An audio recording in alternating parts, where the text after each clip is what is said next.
대본 없는 정치 토크쇼 정치한 놀자. 자, 오늘도 정치계 한 뉴스를 중심으로 신명나게 한판 놀아보도록 하겠습니다. 저는 성기철입니다. 자, 이 시간을 함께할 패널 소개하겠습니다. 한 분이 새로운 얼굴로 바뀌었지 않습니까? 네, 이성만 위원장께서 지금 업무 출장 중에 있습니다. 그래서 빈 자리를 채우기 위해서 긴급 수혈된 분은 안병배 인천시의회 부의장이십니다. 안녕하세요. 안녕하세요. 네. 인천광역시의회 부의장 안병배입니다. 소속 정당은 더불어민주당 예, 맞죠? 더불어민주당. 네, 인천시의회에서는 삼선 의원이십니다. 거의 삼선 의원 이제 두 분뿐이 안 계신데 거기에서 지금 인천시의회를 이끌어가는 핵심 중추 세력이다 이렇게 보시면 될 것 같습니다. 그렇죠? 네. 네, 우리 유재영 의원님 여전하시고요. 네, 안녕하세요. 반갑습니다. 네. 유재영입니다. 이제 두 분과 함께 오늘 이제 정치한 놀자를 풀어보도록 하겠습니다. 오늘 이슈가 좀 꽤 많아요. 네, 예. 상당히 많은 것 같습니다. 네, 우리가 바쁘다는 얘기는 여의도는 더 바쁘다는 얘기인 것 같은데. 예. 첫 번째 코너 정가풍월입니다. 네, 정가풍월은 그 정계 핫 이슈에 대해서 패널과 당의 입장을 소개하는 그런 순서입니다. 제가 오늘 정계풍월의 그 두 가지 그 이슈를 가지고 나왔는데요.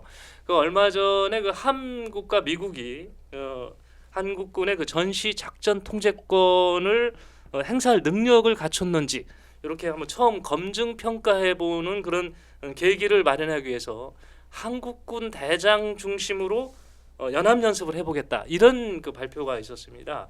이걸 계기로 과연 우리가 전시작전 통제권을 이양을 받는 것이 맞느냐, 받다면 언제부터 받아야 되는 것이냐 이런 논의가 또 물밑에서 일지 않을까 이런 생각을 해서 먼저 주제를 전시작전 통제권 이양의 협의를 첫 번째 안건으로 올려봤습니다. 좀 어려운 문제긴 한데요.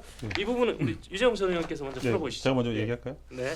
작전권에는 이제 두 가지가 있습니다. 이게 평시작전권과 전시작전권 이게 두 가지로 나눠지는데 1994년에 평시작전권은 저희가 이제 이양을 받아가지고 있구만요. 네, 받았죠. 예. 94년도에 받았습니다. 그래서 한국군이 독자적으로 이제 수행을 하고 있고 전시작전권은 노무현 대통령 때 그 이양에 대한 문제가 나와서 여러 차례 한두 차례 두 차례 정도 연기가 됐습니다. 그러고 나서 2014년도에 한미 연례 안보협의 회의에서 네네. 정시작권 전환에 대한 문제를 그 논의를 했는데 네. 여기 이제 세 가지 조건을 달았어요. 이게 굉장히 중요한데 첫째는 작전권 전환에 부합하는 동북아의 안보 환경.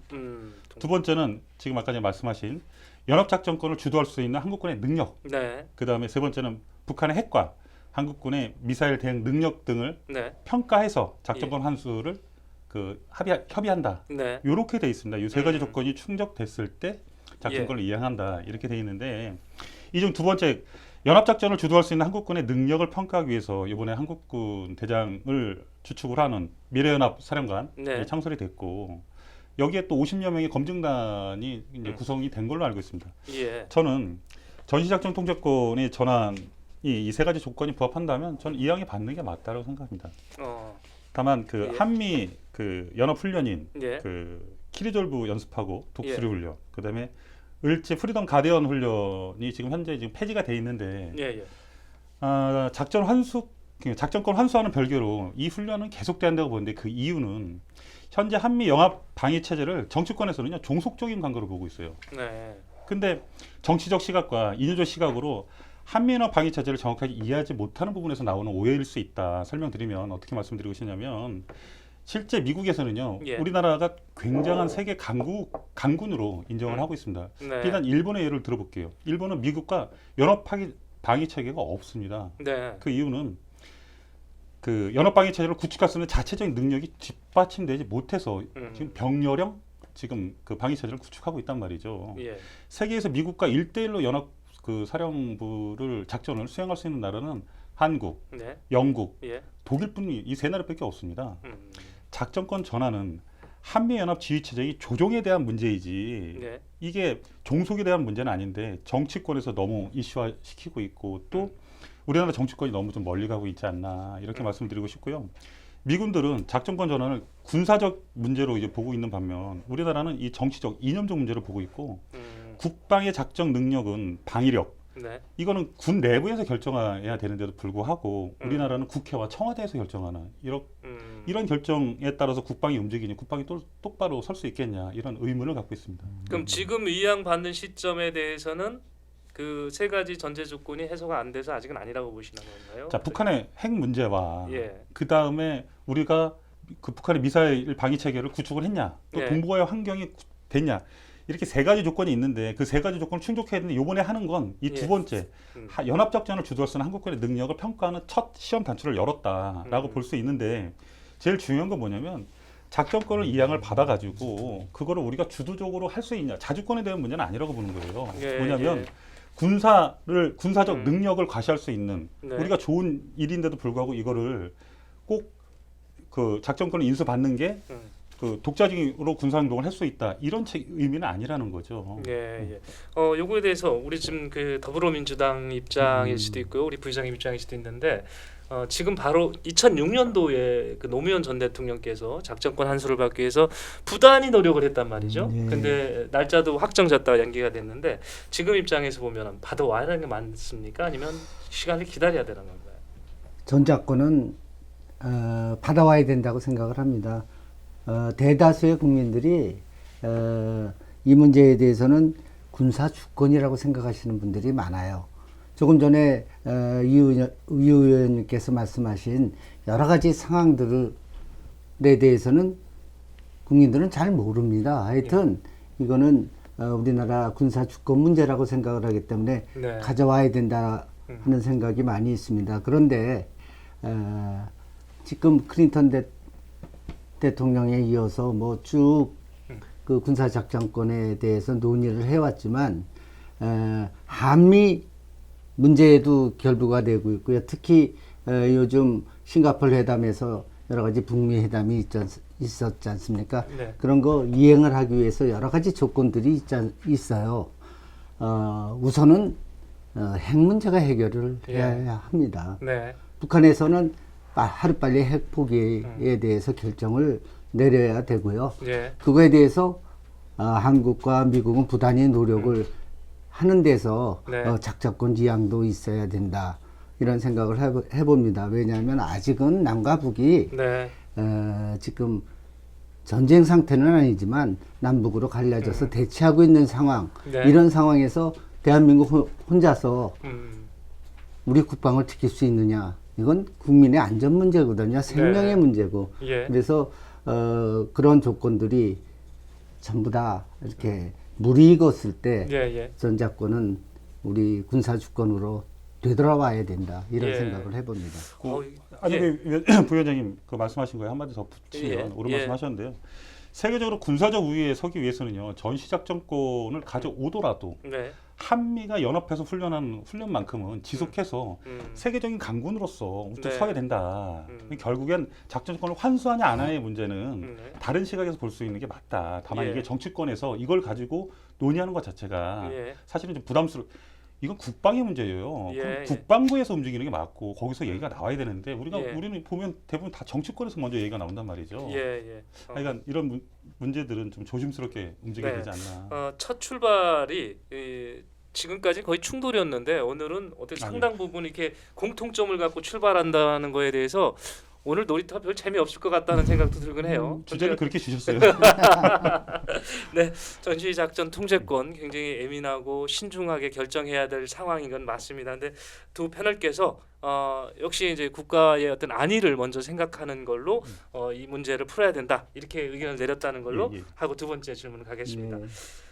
제가 그 두 번째 질문 미리 사전에 두 패널한테 3대1, 5대1 이렇게 제가 이렇게 제목을 뽑아서 드렸는데 그대로입니다. 그러니까 황교안 대표가 대통령과 그 단독 면담 요청을 했었습니다. 근데 이제 두 대통령과 황교안 대표가 만나서 얘기가 되면 우리 동물국회가 문제가 해소되지 않을까 기대를 갖고 있었거든요. 근데 불행히도 대통령께서 5대1로 하겠다. 그러니까 당 대표와 함께 한 다음에 나중에 그 황교안 대표하고 단독 면담하겠다 그랬더니 또 황교안 대표가 역으로 아니다 원내대표가 있는 세계 정당과만 한 다음에 나랑 하자 이렇게 3대1 또 제안을 했습니다. 결국 이 바람에 부산이 됐죠. 두 분의 만남은. 그리고 대통령은 이제 북유럽에 나가 계시고요. 근데 이제 이 상황을 놓고 봤을 때 국회 정상화를 황교안 대표께서 발목을 잡고 있는 거 아닌가 이런 생각을 하고요. 또 이 이후로 이 파장으로 우리 국회가 어떻게 모습이 열릴 건지 걱정하시는 분들이 많아요. 그래서 네. 이 부분은 우리 부위원장께서 먼저 네. 말씀해 주시죠. 예. 저는 3대 1이나 5대 1이 중요하다고 생각하지 않습니다. 우리 문재인 대통령께서 언제든지 야권하고 영수회담을 해야 된다고 생각을 합니다. 다만 청와대에서 제안한 걸 자꾸 세 번에 걸쳐서 역제안하는 문제, 청와대가 어떻게 보면 뭐 자존심 문제라고 생각하는지 몰라도 자꾸 거부하고 있는데, 그 안에는 황교안 대표의 목적이 깔려 있다고 보는 시각이 많이 있습니다. 말하자면 대권 주자로서 우뚝 선 황교안 대표가 문재인 대통령과 영수회담 1대1로 하는 거를 부각시킴으로 인해서 그 민생투쟁 대장정을 했지 않습니까? 네. 그 피날레 끝으로 네. 문재인 대통령과 회담을 멋있게 성사시켜갖고 부각시키려는 의도가 깔려 있어서 네. 패스트트랙 때문에 국회가 안 가는 게 아니라 네. 황교안 대표 때문에 안 가는 거라고 저는 보고 있습니다. 네. 그러니까 만약에 국민 대장정 끝난 다음에 1대1 독대가 됐으면 그 모든 성취 딱 멋있게 마무리가 됐을 텐데 그걸 안 들어줬구만요. 예. 그래서 지금 옥리를 부리는 거다. 예. 정치적 계산이 거기에 깔려 있다. 정치적 이렇게 보고 계산이. 있는 거죠. 예, 맞나요? 아니, 틀렸죠. 왜 그러냐면 네. 제가 한번 설명을 해볼게요. 지금 말씀하신 대로 네. 청와대에서 세 번이나 제의를 했는데 안 받아들였잖아요. 네. 기존의 룰과 다른 룰을 제시를 하니까 그런 거예요. 영수회담이 안 일어났던 전권이 없습니다. 다 할 수 있었고 계속 했었죠. 예. 예. 1대1 영수회담을 다 했었던 거예요. 제가 말씀드릴게요. 영수회담이 다소 그 유통기한이 지난 우리 정치 단어 같기는 한데 정치권에서는 안 쓸 수 없는 단어이기도 합니다.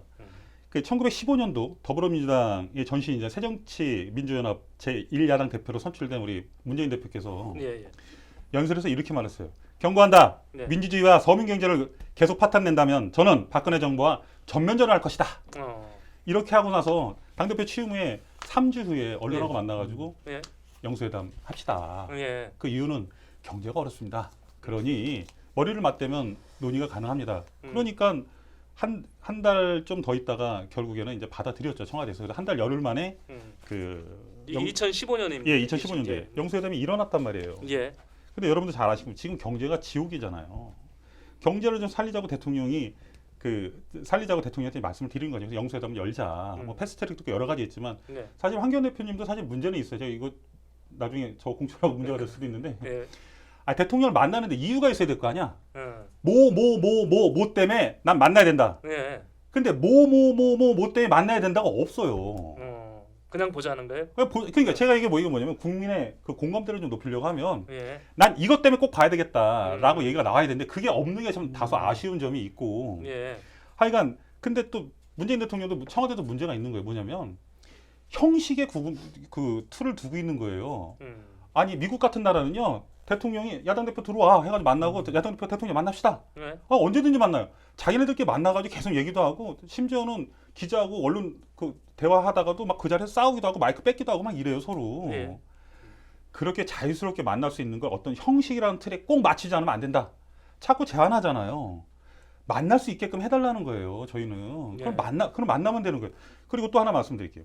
노무현 대통령이 당과 청을 분리한 지가 16년이 됐습니다. 노무현 대통령이 당청을 이제 분리를 시키셨잖아요. 저는 굉장히 훌륭한 일을 했다고 보는데 지금 문재인 대통령의 모습을 보면 대통령도 하시고 여당 대표도 하시고 두 가지를 다 하고 계세요. 예. 자, 대통령을 만나고 안 만나고는 정당에서 결정하고 대통령은 응답을 해주면 되는 거예요. 네. 만나는 조건도 청와대가 결정, 만나는 방식도 청와대가 결정, 만나는 인원도 청와대가 결정. 이거 되겠습니까? 이렇게 만들어가지고 자 얼마 전에 손학규 대표님한테 청와대가 한국당 빼고 4당에서 만나자 네. 이렇게 제안했어요. 근데 거부당했죠. 거절당했다는 기사로 나와 있어요. 그러고 나서 청와대에서 국회 정상화를 위해서 5당 영수회담을 하자 이렇게 공개적으로 제안했단 말이죠. 근데 손학규 대표가 이제 거절하면서 이런 말했어요. 4당 회담이든 5당 회담이든 개별 회담이든 한국당을 배제하고서 국회에서 무슨 일을 하려고 하냐. 문 대통령이 나서서 야당을 정면적으로 비판하는데 국회 정상의 의지가 있냐. 정치 구단인 사람이 봐도 이건 말이 안 된다고 보는 거예요. 네. 거기에 중요한 건 회담을 하느냐 마느냐는 이제 결정이 난 것 같아요. 하는데 이제 형식에 이제 국한되어 있는데 저희 당에서 왜 못 들어가는지 말씀을 드리면 청와대에서 5당 대표 같이 하자고 하잖아요. 근데 한국당 입장에서는요. 현실적으로 볼 때 그 안에 들어가면요. 예. 정치구단 이해찬 대표 있죠. 손학규 대표님 계시죠. 동경현 대표님 계시죠. 또 한국당 저격수로 그 자임하는 이정미 대표 1대5 구도에서 들어갈 수 있겠어요? 아, 적지에 누가 죽자고 들어가요. 어느 바보가. 예. 여기 국회의원도 아직 안 해보신 분이에요. 예. 아, 국회의원 안 해보셨잖아요. 밀린다 이거예요? 가봐야? 아, 들어가서 그 안에서 무슨 얘기를 해서 1대5 싸움에서 1대1 네. 싸움이면 하겠다는 거예요. 왜? 네. 대통령이 1대1이면 그 자기가 집중해가지고 얘기를 할 수 있는데 예, 그 예. 싸움을 왜 하겠어요? 그리고 아, 또 예, 말씀하시죠. 어째 말씀하세요. 그런데 청와대나 민주당에서 보는 그 영수회담이나 5당 대표회담이나 이런 부분들은 다르게 보고 있어요.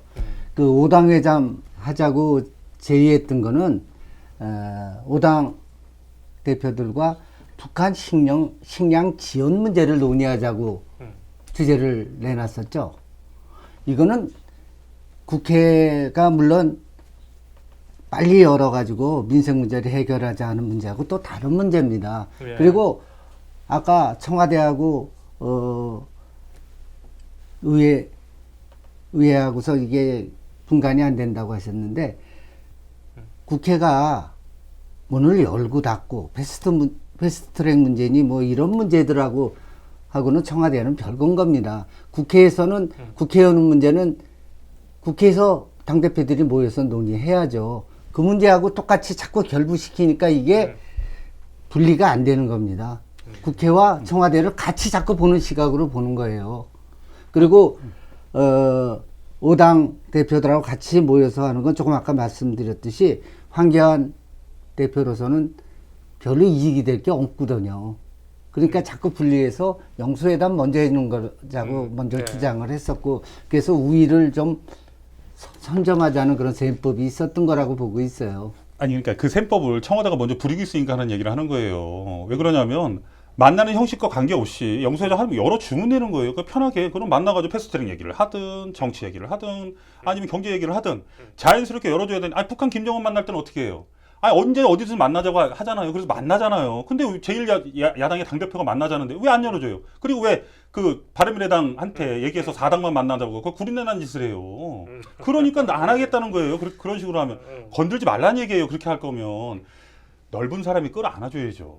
자꾸 북한하고 이제 김정은 문제를 거의 결부시켜서는 안 되고요. 그거는 그 우리 대한민국의 안보라든가 평화를 위해서는 꼭 해야 되는 일이라고 생각을 합니다. 국민의 경제와 국가의 안보를 위해서 좀 만나자고 하자는 거잖아요. 그럼 만나줘야죠. 근데 그 경제를 꼭 논의하자는 그 주제가 선정이 됐습니까? 그건 아니지 않습니까?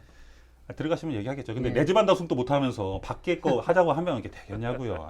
네, 지금 이 부분 이렇게 첨예한 것처럼 아마 청와대와 한교안 대표 간의 관계도 첨예할 것 같아요. 그런데 지금 부분적으로 어떤 걸 인정을 하셨냐면 5대1로 가실 때는 한교안 대표가 굉장히 불리하다. 그래서 지금 거부를 하는 건데 결국은 나머지 당들이 우리 한국당을 지원해 줄 수 있는 상황은 아닌 것 같기 때문에 그렇다는 것이잖아요. 그 전에 전례에 맞게끔 해달라는 거예요. 전례에 맞게끔. 예. 제1야당이 대표로서의 그 자리를 네. 또 그 인정해달라는 거예요. 근데 안 해주시니까 하는 얘기예요. 그런데 그때는 거의 양당 체제였습니다. 지금은 좀 다당 체제로 늘어난다는 데 문제가 있는 그래서 거죠. 3당에 하자고 했는데 비교섭단체까지 하자고 얘기를 하니까는 격이 안 맞잖아요. 그 격이 맞겠어요, 의원님? 비교섭 단체를 5개 당이 같이 하자고 하는데 왜 애국당은 안 껴주냐, 그 문제까지 거론을 하면은 그거는 당의 위치들이 있는 거 아닙니까? 그래도 박지원 대표가 나와가지고요. 우리 다 빼고 만나면 되는데 왜 청와대에서 옥리를 부르냐. 그 본인도 그런 얘기 하시더라고요. 엊그저께 그 강적들에 나오셔가지고. 그래요. 네. 자, 그러면 여하튼 불발이 됐습니다. 청와대와 지금까지 이제 그 황 대표와의 만남 불발이 됐는데 이후의 전개는 어떻게 풀려 나갈까요? 이거는 제가 이제 사회자로서 질문을 한번 좀 우선 한국당 쪽에 좀 드려볼게요. 강효상 의원 문제가 있지 않습니까? 예. 애교기물 유출. 예. 이분 구출하려고 어떤 보호막을 쳐주려고 하지 않을까요? 아니, 그러지 않죠. 안 않죠. 그렇습니까? 예. 예. 잘못한 건 잘못한 거, 잘한 건 잘한 건데 그거하고 예. 별개 문제예요. 그럼 이분 때문에 그 국회를 열 생각은 없다는 건가요? 아니 분위기가? 그분 네. 때문에 국회를 열고 안 열고 그걸로 바라보는 시각 자체가 잘못됐다고 얘기를 하는 거예요. 네. 민생이 지금 그 바닥에 와 있고 예. 경제가 아니 청와대 경제수석도 얘기를 하잖아요. 한국 경제가 위기다. 그러니 빨리 만나서 좀 풀자. 네. 이렇게 콱콱 막혀 있을 때 영수회담으로 다 풀어냈잖아요. 한번 해보자는 거예요. 음. 시도는 해보고서 뒷걸음질 치든가. 그럼 계속 영수회담 주장을 할 걸로 이렇게 보시나요? 만약에 안 하면은요, 예. 이 정부 파탄 나는 건 청와대 책임인 거죠. 영수회담은 하리라고 보고 있습니다. 어. 하리라고 보고 있는데 5당 대표들과 만나냐 3당 대표들과 만나냐 음. 그 이유일 거라고 보고 있고요. 예. 그거는 조율을 하겠죠. 조금 전에 말씀하셨던 바와 같이 인생이 지금 문제입니다. 예. 경제가 너무 어렵습니다. 그래서 예. 청와대도 꼭 국회 대표들과 각 당의 대표들과 같이 회담을 해야 된다고 생각을 하고 있고요. 다만 국회에서도 패스트트랙 그 문구 두자 세자 문제 때문에 저걸 질질 끌고 국회를 안 여는 것도 문제가 있습니다. 네. 말하자면 한국당에서 패스트트랙에 대해서 자신감이 없는 거죠. 사실 국회에 들어가서 패스트트랙이라도 논의를 하기 시작하면 그게 지금 4당이 협의했지만 통과되리라고 봅니까? 여러 가지 이해관계가 얽히면은 네. 그것마저도 많은 논란이 있을 거라고 저는 보고 있는데 왜 그거에 목매여서 하는가? 이게 참 큰 문제라고 생각합니다. 그 뒤에 황교안 대표가 있지 않나 이렇게 보는 시각이 많다는 거죠. 예. 여하튼 두 분 패널께서는 그렇지만 이 정상 그 영수회담은 진행이 될 것이다. 이렇게 보시는 거죠? 그거 안 하면 파탄 나니까요. 예. 예. 자, 두 번째 저희가 꼭지에서 드렸던 질문에 대해서는 예측들을 하셨습니다. 영수회담은 하여튼 조만간 열릴 것으로 본다. 이렇게 북유럽 갔다 오셔서 결단을 내리시겠네요. 머리 좀 식히고 오시면은 뭐. 네. 두 번째 코너로 이어지겠습니다. 네, 말말말입니다. 우리 여의도 정객들이 하는 말을 모아서 그 말이 나오게 된 배경하고 그리고 그 말로 미친 영향을 좀 저희가 분석해보는 그런 코너입니다. 근데 지난주에도 제가 그랬는데 이번 주에도 정치권 인사가 아닌 분이 한 얘기 때문에 여의도가 들쑥들쑥 하거든요. 저희가 지금 밑에 자막으로 다른 말은 문 대통령은 올해 연말까지 하야 할 것과 그리고 황 대표가 이승만 박정희 대통령을 이어가는 세 번째 지도자가 됐으면 좋겠다. 이렇게 얘기를 하신 분이 있어요. 그 한국 기독교 총연합회 전광훈 대표 회장인데요. 이거에 대한 질문은 유 의원님한테 먼저 해야 될까요? 왜냐하면 보면은 그 황교안 대표를 굉장히 올려주고 문 대통령은 내려가라 이런다는데 이 얘기에 대해서 어떤 입장을 갖고 계세요? 그 표현의 방식에 대해서 그 세 번째 지도자가 됐으면 좋겠다라고 발언하신 건 사실 그 옳지 못한 그 얘기를 하셨다라고 말씀 먼저 드리고 싶고요. 그 2013년도 11월에 천주교 그 정의평화위원회 거기서 시국미사를 시작으로 박근혜 대통령이 결국 탄핵이 됐죠. 네. 그때 천주교 사제단에서 시국미사에 내놓은 걸 보면 이렇게 나와 있습니다. 국정원에서 대선 때 그 조직적으로 개입한 댓글 그거에 대해서 진실을 얘기해야 되는데 언론한테 자갈을 물렸다. 사실 그랬잖아요. 또 두 번째가 일자리를 말하자면 파견근로와 비정규직 일자리를 만들자고 해놓고 파견근로 비정규직을 만들어낸다. 노동자의 삶을 파괴한다. 세 번째가 정의로운 소송을 제기하는 이가 없고 진실로서 재판하는 이가 없다. 이렇게 얘기하면서 그 대통령 그 하야에 대해서 외치고 나오면서 결국 이제 탄핵이 됐습니다. 이번에 2019년도 이제 한국 기독교 총연합회 전광훈 목사님이시죠. 예. 문 대통령이 하야 된다고 내놓으면서 세 가지를 들었는데 말씀드려볼게요. 문재인 정권은 그들의 추구하는 주체 사상을 종교적 신념을 경지로 만들고 청와대를 점령하고 검찰, 경찰, 기무사, 국정원, 군대, 법원, 언론, 심지어 우파 시민단체까지 완전히 점령해서 그들의 목적지를 향해 달려가고 있다. 두 번째가 문재인 그가 설정해 놓은 목적지를 이루기 위해 세계 제1의 기술이자 100년 동안의 그 수조 원의 그 이익을 낼 수 있는 원자력을 파괴하고 소득주도 성장 정책으로 대한민국을 70년대 경제 수준으로 끌어내렸다. 세 번째가 대한민국을 10위권의 만든 주도 세력들, 대기업들 임에도 불구하고 국민의 동의 없이 국민연금 주주 행사를 해서 대한항공을 결국에는 해체시키지 않았냐. 삼성과 그 외의 기업들 사회주의 기업으로 만들려는 그 획책이 있다. 거기에 이제 최저임금하고 뭐 여러 가지 얘기를 됐는데 이 두 사건을 보면요, 결국 그 종교에는 자갈을 물릴 수가 없는 거예요. 언론은 자갈을 물릴 수 있습니다. 정당도 물릴 수 있고, 근데 이 한 번에는 천주교에서 나왔고요, 한 번은 예. 이제 이번에 기독교에서 나왔단 말이에요. 예. 종교에서 진실이 나오면요, 사회적 파장을 감당하기 굉장히 어렵습니다. 만약에 이게 사실이라면 지금 목사님이 주장하는 게 뭐 비슷하긴 한데, 대한민국 국민들은 이번 겨울에 광화문에서 촛불 들고 만날 수 있으실 거예요. 그렇게까지 보시는 거예요. 그러니까 네. 정광훈 대표회장 주장이 상당 부분은 지금 보시기에는 설득력이 있다 이렇게 설득력이 보시는 있죠. 거예요. 예. 어떻게 보십니까, 부장님? 저는 예, 종교와 정치는 분리돼야 된다고 생각을 합니다. 예, 전에는 그 종교에서 사회에 돌아가는 것들을 많이 걱정을 해줬는데 이제 거꾸로 돼갖고 사회에서 예. 또 정치 분야에서 종교를 걱정하고 있습니다. 조금 전에 말씀하셨던 대로 뭐 정확한 지적이라면 다르게 받아들여야 되는데 이분은 지금 주장하는 게 대통령 하야를 내세우면서 예, 공산주의 체제로 가는 거를 자꾸 주장을 하고 있어요. 그런 이념에 대해서는 논의하는 것에 대해서 적절치 않다고 생각하고요. 예, 대한민국 사회가 이제 3만 불 시대에 들어서 다들 깨어 있습니다. 예, 어떻게 해야 되는지 다 알고 있고요. 예, 지금 현 정권이 잘못한다면 박근혜 정권 때 촛불이 나온 것처럼 나올 수 있습니다. 그러면 정확한 팩트를 갖고 파악을 해야죠. 이 양반 주장하는 거에 대해서는 너무 이념적으로 치우쳐 있다. 너무 극보수적이다. 이런 얘기들이 많고요. 기독교 전체의 생각도 아니고 한 개인의 생각이라고 한다면 네, 뭐 대한민국은 자유민주주의 국가니까 얼마든지 얘기할 수 있는데 예, 이분이 지금 앉아 있는 자리 자체가 예, 한기총의 대표회장입니다. 예. 그런 분들은 말을 좀 삼가해야 되고 먼저 천주교에서 사제단들이 나온 거하고는 의미가 틀립니다. 네, 또한 이런 막말들이 종교에서 나오기 시작하는 건 정말 정치권의 책임이라고 봅니다. 정치권에서 막말들을 막 하면서 튀고 그 사람들이 회자되고 뭐 이렇게 하는 것을 보고 나서 똑같이 답습에서 하는 것처럼 밖에 생각이 안 됩니다. 그래서 우선은 정치권에서 말 조심해야 되겠고요. 예. 그런 사회가 본받아 가지고서 이상한 행동으로 나타나지 않기를 바라는 마음입니다. 그러니까 그때 그 박근혜 대통령 탄핵을 요구했던 종교계 목소리와 지금은 다르다는 얘기죠. 예. 그러죠.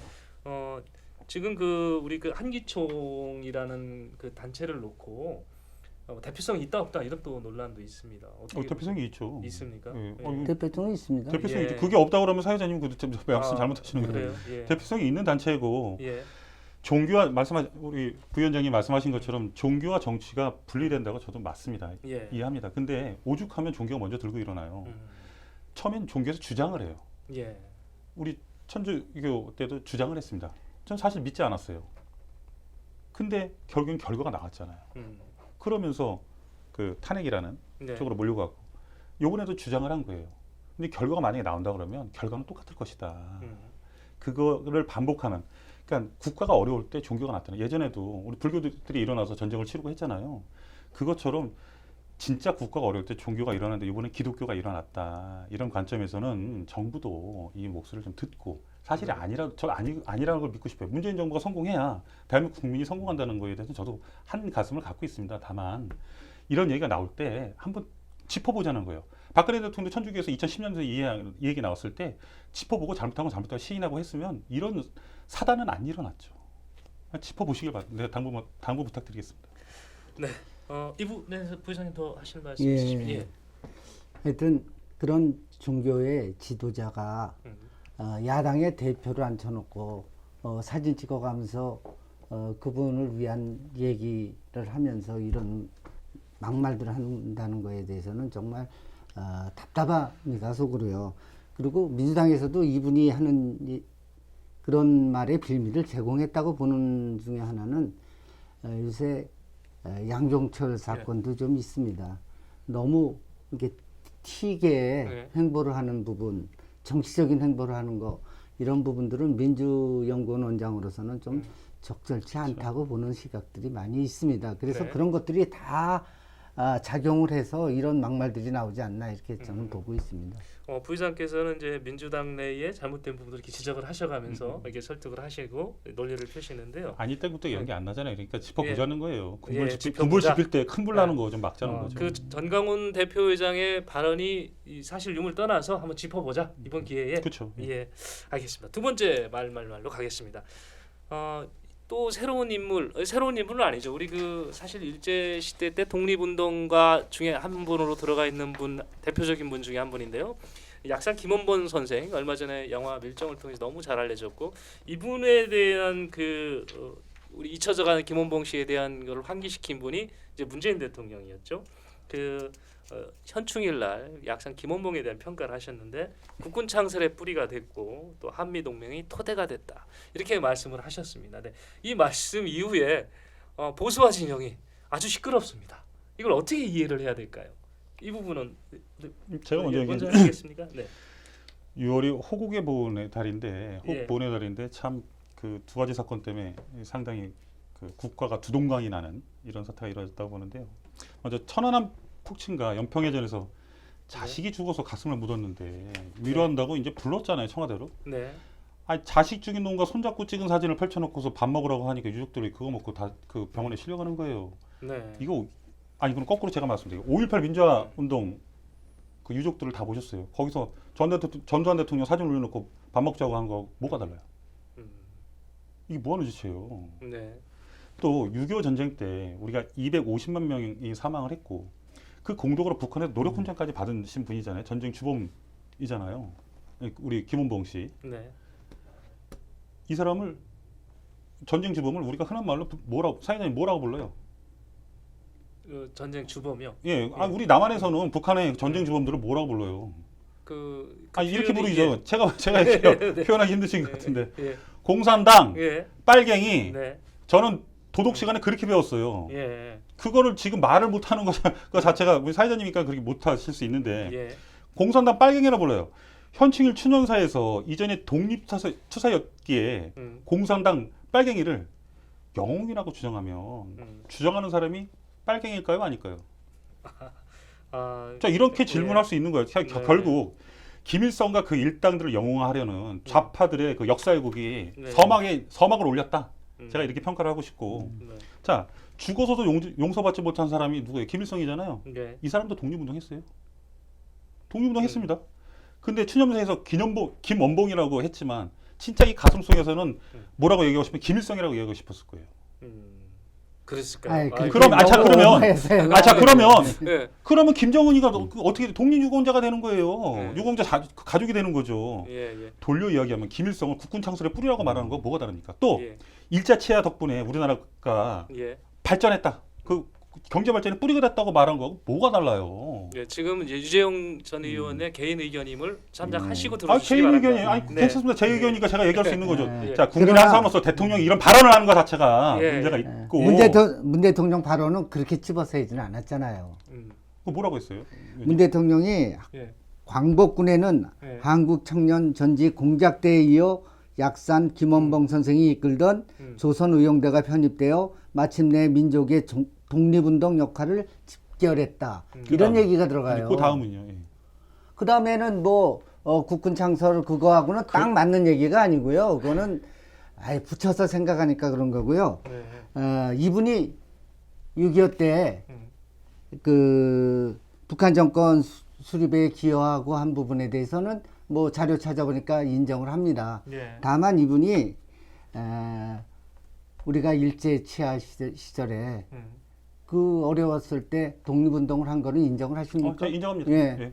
이분이 부사령관으로서 열심히 했고요. 예. 상해를 비롯해서 뭐 만주벌판에서 열심히 독립운동한 사람입니다. 그 치적은 인정하셔야 되고요. 예. 이분이 같이 김구 선생님이랑 같이들 다 왔을 때 이 사람을 배척해서 북한을 보낸 거는 친일파였어요. 예. 우리가 미 군정이 시작되면서부터 하지 중장에 의해서 임명된 친일파 옛날 그 경찰들을 다 데려다가 다시 치안을 담당시켰잖아요. 이때 김은봉을 비롯한 많은 사람들이 많이 시달렸어요. 그때 뭐 재표 가서 여러 가지 고문을 받고 하면서 시달렸었고요.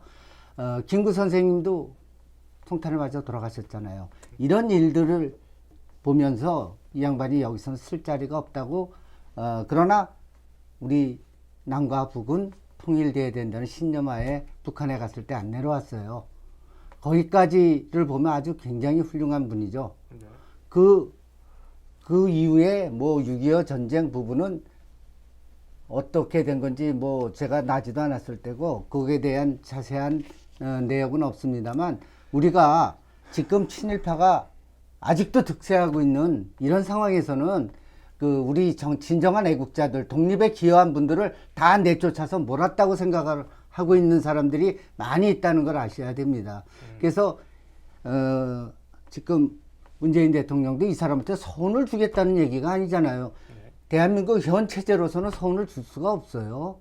네. 예. 그렇잖아요. 북한에 동조했고 또 6.25 전쟁 때 한 전력 때문에 이 양반은 서운을 줄 수가 없는 문제예요. 근데 지금 서운까지 지금 진전돼서 와 있습니다. 그래서 이런 부분은 너무 오버해서 이렇게 가지 않나. 그냥 팩트만, 현실만 보자는 생각, 그런 말씀을 드리고 싶습니다. 그렇게 못 보는 이유가요. 말씀하신 대로 그 친일파가 그 북한으로 보냈다고 그랬잖아요. 북으로 내쫓았다고. 그러면 네. 그 더불어민주당의 홍영표 원내대표 할아버지가 보낸 거예요? 그런 사람들도 다 반성해야죠.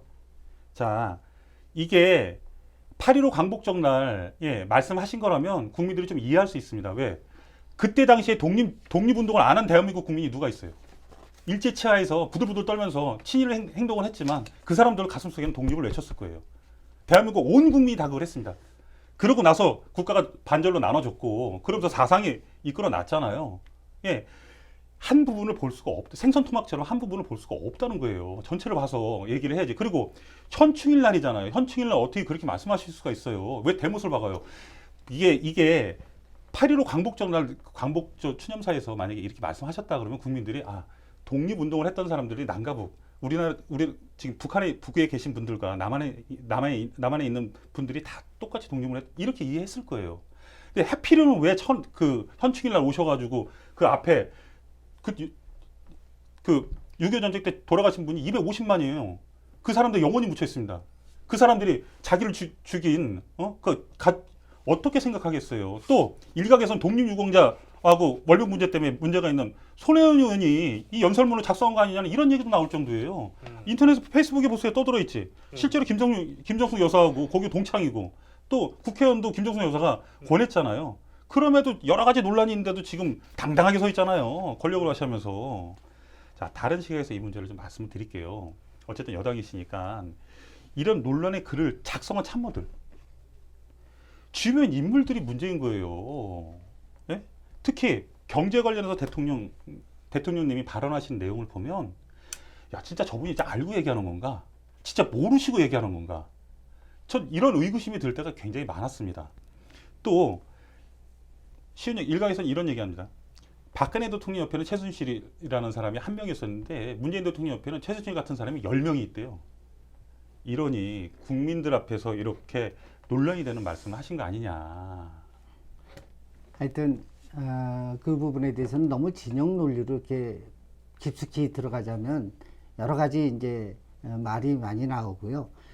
우리나라가 독립하면서 친일파를 다 척결하지 못하고 계속해서 그분들 위주로 한 사회가 왔다는 그 사실에 대해서는 여러 가지 비판하는 목소리도 있다는 말씀을 드리고요. 우리나라가 프랑스나 이런 데처럼 그런 부분에 대해서 다 정리하고 왔다면 지금까지도 이런 논쟁은 벌어지지 않을 겁니다. 네.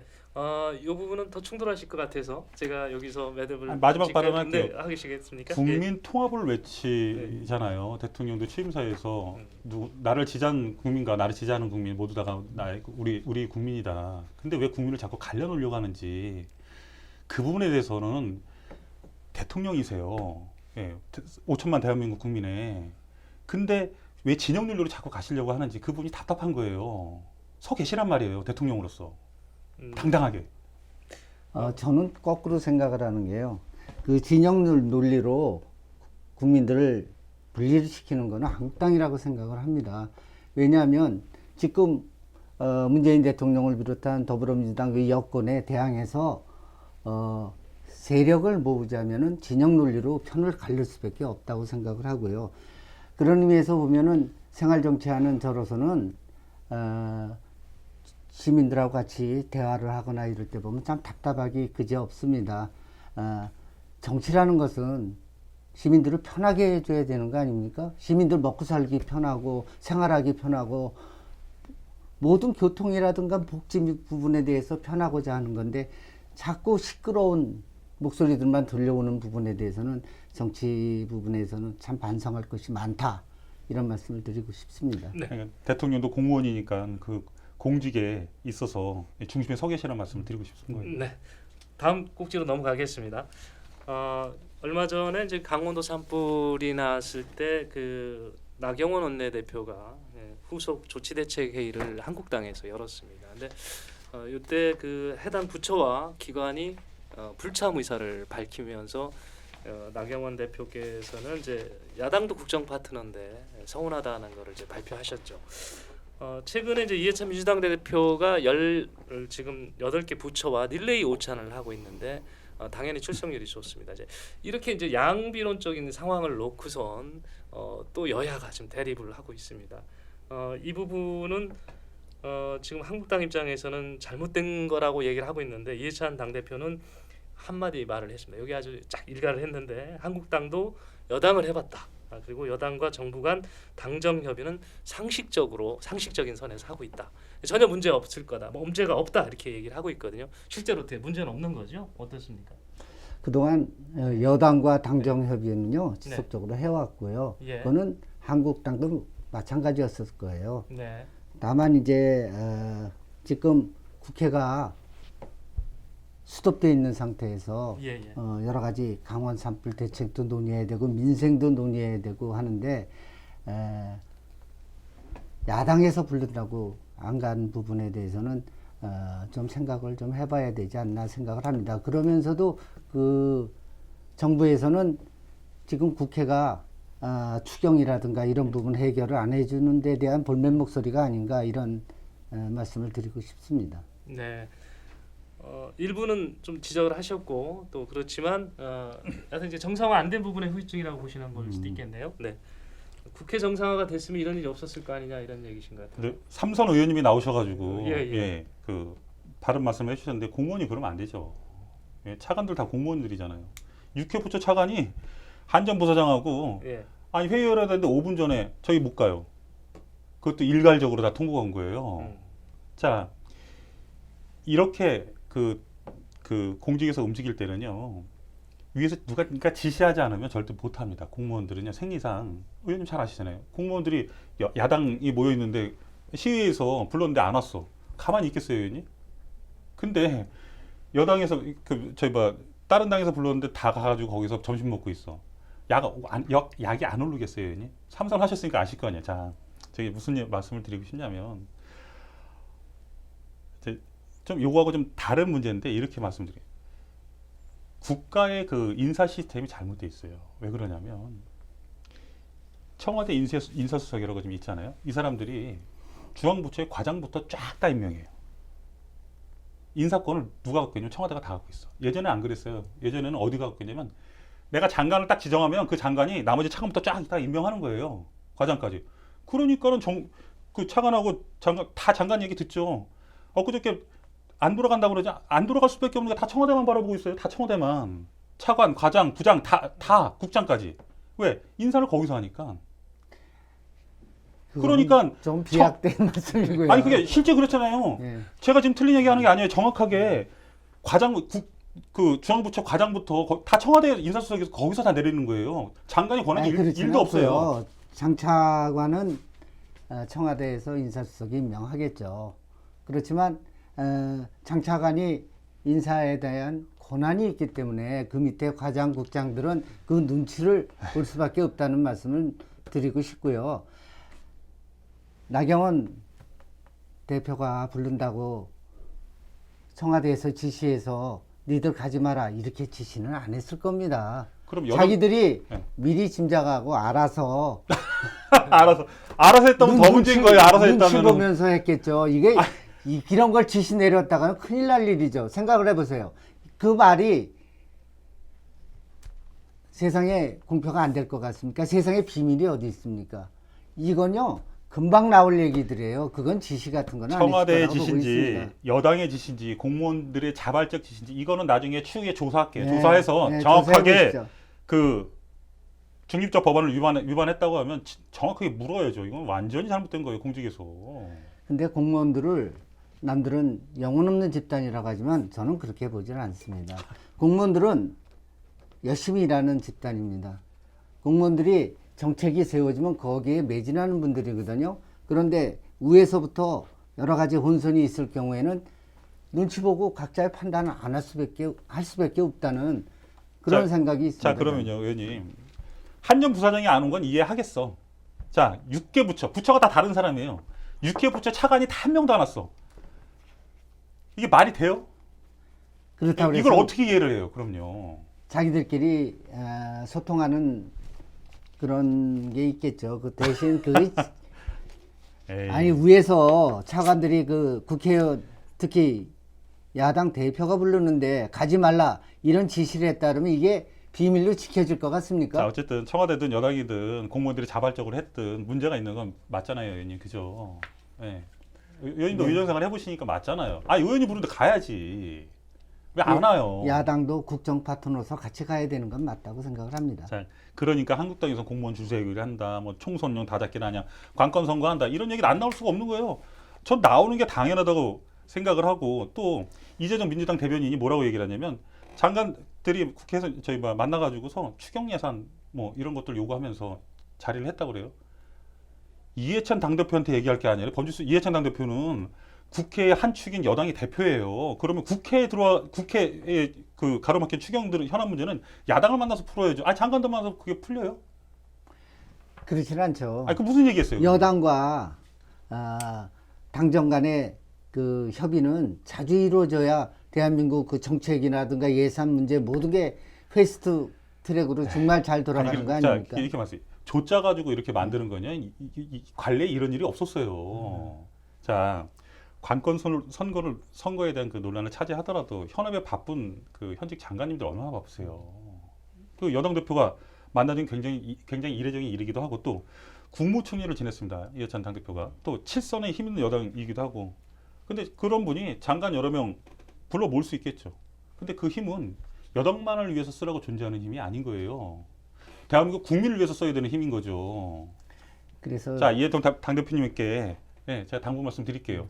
정말 힘 있는 당대표, 여당의 당대표로서 국민을 위해서 그 힘을 좀 발휘 좀 해주십사. 당부 말씀 좀 드릴게요. 하여튼 국민 경제가 어렵고 경제가 안 돌아가기 때문에 여당 당대표로서 장차관들한테 드라이브를 걸기 위해서 했다는 말씀으로 제가 대신하겠습니다. 시간이 훌쩍 지나갔습니다. 그래도 우리 말말말에 이번 주에 꼭 점검을 좀 해보고 싶은 분이 있는데요. 차명진 그 자유한국당 전에 그 17대 18대 국회의원을 지냈고요. 지금 부천 소사구가 지역구인 의원입니다. 최근에 그 페이스북에다 꽉소리라도 하고 죽겠다. 세월호는 좌파의 예리한 무기다. 그리고 다시 또 추가로 올린 그런 글에는 문재인 대통령은 빨갱이다 이렇게 올렸습니다. 그래서 차명진 그 한국당 의원이 갑자기 언론 위에 수면에 막 지금 떠올라서 지금 이분이 지금 시쳇말로 스타가 됐습니다. 근데 이분의 그 주장은 막말이 아니라고 하고 있거든요. 그래서 이걸 어떻게 이해를 해야 되는 건지 이분은 한국당 입장을 먼저 네네. 설명을 해주시죠. 예. 꽥소리라도 하고 죽겠다. 참 얼마나 답답하면 국회의원 지내신 분이 이런 말씀을 하시겠어요. 뭐 거기에 보면 나를 적들의 아가리에 던졌다. 뭐 더 이상 무슨 미련이 있겠냐. 나 객수라고 죽겠다. 얼마나 참담하면 그런 말씀을 하셨는지 그 저도 이해가 되고요. 그 세월호 관련해서 이제 그 다음에 이제 그 올라온 글을 보면 세월호 유가족 책임자 17인이라고 적혀 있고 관련 기사가 있습니다. 그거에 대한 관련 기사를 보면 세월호 유가족이 시민단체와 함께 세월호 참사 5주기를 앞에 두고서 책임자 17명 명단을 이제 발표했습니다. 처벌을 요구했는데 그 안에 황교안 대표가 그 안에 있는 거예요. 거기에 유가족들과 이제 4.16 연대가 책임자에 대한 혐의적 좀 그 확인을 저희 확인하고 거기서 2차, 3차 추가 명단을 공개했다. 그래서 한 300여 명을 그 고발하겠다라고 이제 그 기사를 읽었고 차명희 의원님이 그걸 보고선 분노한다. 근데 세 가지 이유가 있다라고 하면서 첫 번째 이유를 이렇게 잤습니다. 박근혜 대통령의 세월호 7시간 때문에 호텔 섹스설, 그 다음에 성형술설, 각종 오명을 썼는데 그때 비하에 동조한 본인 자체도 부끄럽다. 더 이상은 마녀사냥은 안 된다 하고 분노했고, 두 번째는 좌파들이 특정 우파 지도자를 벌떼 공격으로 흠집내서 쓰러뜨리고 황교안 대표도 좌초시키기 위해 세월호가 좌파의 예리한 무기로 활용되어 분노케 한다. 그래서 세 번째가 세월호 유가족의 슬픔에 깊이 공감하는데 세월호 유가족이란 이름을 빌려 슬픔을 무기 삼아 신성 불가침에 절대 권력을 군림하고 있다. 제가 봐서는 틀린 얘기 하나도 없습니다. 제가 설명을 드릴게요. 첫째 이유에 대해서. 그 이유를 보면 박근혜 대통령이 그 당시에 입에 담지 못하는 루머 때문에 얼마나 모함에 많이 휩싸였습니까? 결국 여러 가지 이유로 탄핵은 됐지만 부정적인 여론을 만든 데는 1등 공신을 한 거예요. 거기에 두 번째 글을 보면 세월호 유가족과 시민단체가 참소 5주기를 앞두고 책임자 17명이 황교안 대표가 포함되어 있는데 지난 5년이 지났습니다. 지금 와서 황교안 대표를 지목하는 건, 공격하는 건 4.16연대가 정치적인 색깔을 갖고 있다는 얘기를 하는 거고, 또 그럼 5년 동안 뭐 했어요? 그럼 그 전에 미리 다 했어야죠. 당대표가 되고 나서 지금 공격을 하니 그걸 보고 차명재 의원이 좌파의 예리한 무기로 활용하고 있다라고 글을 쓴 거고, 세 번째는 세월호 침몰 때 좌파만 슬퍼했고 우파는 슬퍼하지 않았어요? 좌파 우파 온 국민이 다 슬퍼했습니다. 이 문제는. 근데 지금 보세요. 사드 배치할 때 어떤 일이 벌어졌냐면요. 시민들, 사회단체 시민들과 연대들이 군을 검문 검색을 해요. 그리고 거기를 통과해요. 이게 맞는 거예요. 그리고 그 우파 사람들 중에서 저도 여기 오늘 세월호 방송하고는 못 나올 수도 있습니다. 앞으로 얼마나 공격당할지 모르겠지만 세월호 세자만 들고 나오면 무차별 공격을 당해요. 일부 시민단체들이 순수하지 못하고 정치적 색깔을 가지고서 시민이라는 이름으로 권력을 휘두르고 있는 게 이 얘기 맞잖아요. 그러니까 예를 들어서 문재인 대통령을 공산주의자라고 말한 고용주 변호사는 무죄를 받았습니다. 왜 무죄 받았냐면요. 대통령 모독죄로 1998년 폐지됐어요. 이게 대통령 모독죄가 폐지가 된 거예요. 그러고 나서 글을 올린 뭐가 문제가 되는 거예요. 처음에 올린 차명진 전 의원이 처음에 세월호 관련 글을 올린 것 공인으로서 부적절하죠.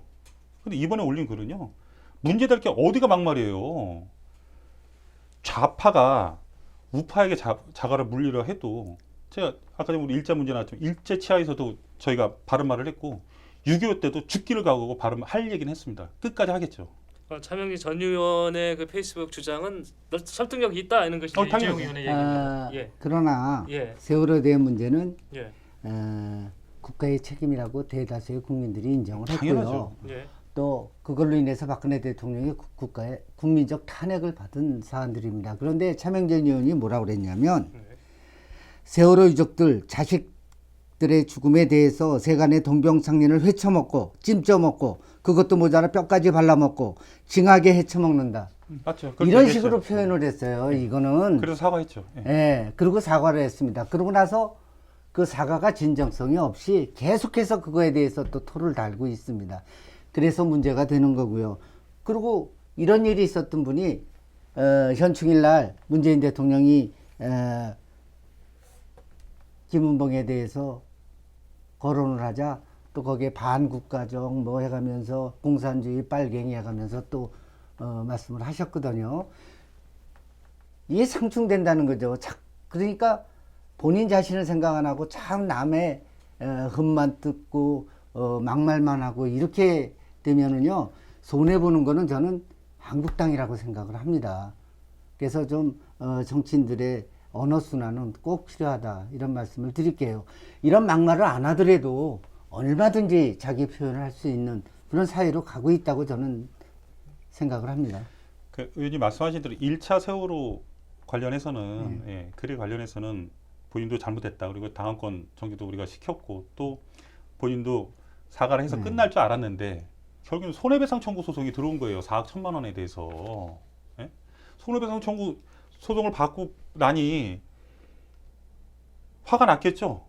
그러니까 그 다음에 올린 글을 올렸는데 틀린 글 얘기가 없다는 얘기를 말씀을 드리는 거예요. 그 전에 했던 거 부적절한 거 맞습니다, 의원님. 그렇게 표현하면 안 되죠. 세월호에 대해서 저희 당에서는 세월호 얘기는 셋자도 꺼내지 말라고 그래요. 예, 그러면 좀 최근에 이제 혹시나 이제 뭐 차명진 의원이 꼭 그렇다는 건 아니고요. 그 잊혀져가는 자기의 존재감을 과시하기 위해서 이렇게 좀 그 막 나가는 발언을 하는 건 아닌가 그런 지적이 있었습니다. 그건 어떻게 보세요? 본인이 답답하겠죠. 예, 뭐 여러 가지 문제 때문에 방송에도 예, 하차를 하고 국회의원의 공천도 뭐 이건 세간에서 나온 말씀입니다만은 불투명하고 그러니까 이렇게 국민들 앞에 멋진 말을 하는 사람으로 보이게 그렇게 자신을 두각을 나타내게 하고 싶은지 모르겠지만은요 이거는 차명진 전 의원 제가 존경하고 좋아했던 분입니다. 근데 예, 요즘에 와서 많은 그 시각이 바뀌었고요. 예. 조금 전에도 말씀드렸지만 자유한국당에도 전혀 도움이 되지 않는 그런 언사라는 말을 거듭 말씀을 드리겠습니다. 저희가 거의 마무리할 시간이 됐습니다. 벌써요? 후끈 열기가 달아올랐습니다. 근데 저희가 생각했던 약정된 시간은 매번 오버하고 있거든요. 이제 오늘은 첫 출발이 두 패널께서 부드러워서 마지막까지 부드러울까 했더니 나머지 사안에 대해서는 그냥 계속 이해가 충돌이 됐었습니다. 마무리 발언 하시겠습니까? 예. 하시죠. 국민의 대통령입니다. 그리고 대통령으로 취임하시고 나서 여러 가지 그 국정일을 보시는데 정말 국론을 분열시키는 일, 또 국가를 두동강 내는 일은 다시는 없었으면 하는 바람 말씀드리겠습니다. 네, 안병배 부의장께서. 예. 요즘 모든 정치가 이념 논리, 진영 논리로 바뀌어가고 있는 것에 대해서 안타까움을 느낍니다. 그러나 현장에서 열심히 일하고 하는 우리 국민들은 정치가 편안하고 또 자기 자신 가족과 함께 행복했으면 좋겠다는 생각을 할 겁니다. 생활 정치를 하는 한 사람으로서 좀 더 편안한 그런 대한민국이 됐으면 좋겠다는 말씀을 드리겠습니다. 안병배 부의장께서는 사실 이번 프로가 처음이지 않습니까? 그래서 나름대로 준비를 하신다고 또 시간이 바쁘신 상황에서도 많이 고생을 하신 것 같습니다. 바쁘시죠? 예. 부의장님 그래서 엄청 특별히 저는 감사의 말씀을 좀 드리고요. 대본 없는 정치 토크쇼 정치한 올자는 그 지극히 당연한 타당한 논리 그리고 국민의 눈높이에 맞춘 분석으로 이끌어 가도록 노력을 하고 있습니다. 지속적인 애청 그리고 사랑 홍보 부탁드리겠습니다. 고맙습니다. 오늘 말씀 감사합니다. 고맙습니다. 고맙습니다. 네.